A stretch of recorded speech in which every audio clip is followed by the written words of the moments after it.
ತುಲೆ ನಮ್ಮ ಶಿಬ್ಬು ಹೊಡಿಬೋಣ ನಮ್ಮ ಸುದೆತ್ತಾಡೆ ಎಂಟ್ರ್ ಆಗುತ್ತೆ ಗೊತ್ತಾ ಫುಲ್ ಬಲ್ಲೆ ಆಯ್ತಂಡ್ರಿ ಸುದೆಟ್ಟು ಶಿಬ್ಬುಗೂ ನೀರು ಪಂಡ ಮಸ್ತ್ ಇಷ್ಟ ತುಲ ಶಿಬ್ಬು ನೀರು ದಾಡೆಗೆ ಮಸ್ತ್ ಬೇಗ ಪೋಯ್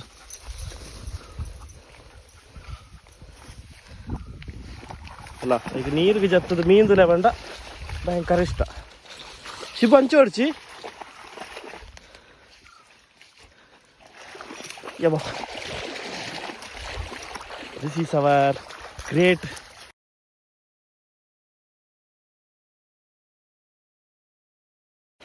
ಶಿಬು ಶಿಬು ಶಿಬು ಶಿಬು ಶಿಬು ಶಿಬು ಶಿಬು ಶಿಬು ಶಿಬು ಇದು ಪೋಂಡ ಮೀದು ಲೈಕ್ ಮೀನ್ದು ನಡ ಭಾರಿ ಇಷ್ಟ